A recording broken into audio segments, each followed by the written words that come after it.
उपस्थित सभी अधिकारीगण, आंगनवाड़ी कार्यकर्ता का मैं स्वागत करती हूँ।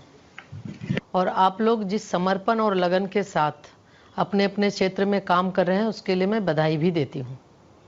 सबसे पहले मैं माननीय प्रधानमंत्री जी का आभार प्रकट करती हूँ और साथ ही वित्त मंत्री श्रीमती निर्मला सीतारमण जी का, जिन्होंने खुद महिला होने के नाते देश की महिलाओं की ज़रूरतों को समझा और बजट में उनका ध्यान भी रखा। माननीय वित्त मंत्री जी द्वारा पेश किए गए बजट में महिलाओं और बच्चों के कल्याण हेतु संचालित कार्यक्रमों के लिए 3 लाख करोड़ से ज़्यादा के बजट का प्रावधान किया गया है।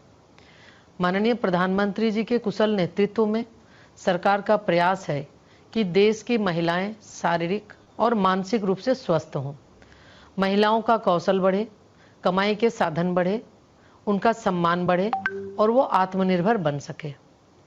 6 साल की उम्र तक बच्चों का मानसिक विकास लगभग 85% हो जाता है, इसलिए बहुत जरूरी है। सबसे पहले आप सभी सेविकाओं सहायिकाओं से ये रिक्वेस्ट है कि जितना हो सके इस वीडियो को लाइक जरूर कीजिएगा कि माँ के गर्भ से ही बच्चे के संपूर्ण पोषण पर पूरा ध्यान दिया जाए, जो कम से कम 6 वर्ष की उम्र तक निरंतर जारी रहे। हमें खुशी है कि हम अपने कार्यक्रमों और आप सभी के निरंतर प्रयास के जरिए इस लक्ष्य को हासिल करने में काफ़ी हद तक सफल रहे हैं और आगे भी इसी तत्परता से इसे जारी रखेंगे।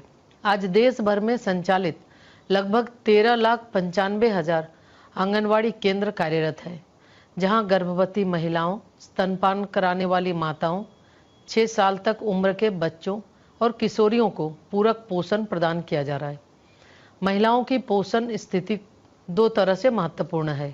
पहला, उनके अपने स्वास्थ्य, उत्पादकता और कल्याण के लिए, तथा दूसरा, उनके बच्चों में कुपोषण को रोकने के लिए।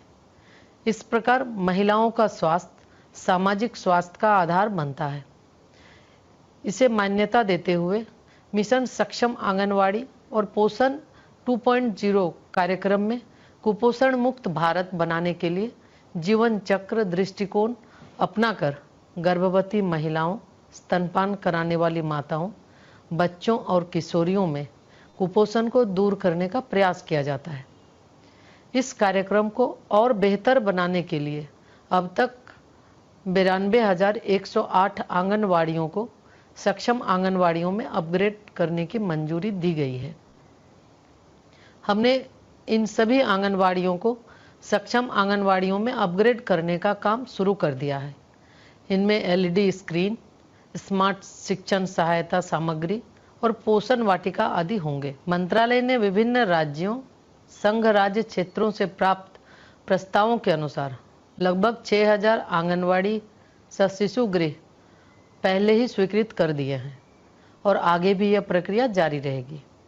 हमारा सतत प्रयास है कि बच्चों के पोषण, स्वास्थ्य और संज्ञानात्मक विकास के लिए सुरक्षित वातावरण में गुणवत्तापूर्ण बाल देखरेख सुविधाएं प्रदान की जाए और कामकाजी माताओं को अपना करियर बनाने में सहायता मिले। सरकार लगातार आप लोगों की सुविधाएं बढ़ाने, कामकाज का बेहतर और सुरक्षित माहौल तैयार करने की दिशा में प्रयासरत है। हमारी आप सभी से यही अपेक्षा है कि आप लोग जिस लगन, तत्परता और समर्पण भाव से छोटे छोटे बच्चों, महिलाओं और किशोरियों के जीवन में खुशियां भरने और उन्हें स्वस्थ और बेहतर भविष्य हासिल करने में मददगार बन रही हैं, इसे निरंतर जारी रखें और ज़्यादा से ज़्यादा बेहतर करने का प्रयास करें। धन्यवाद।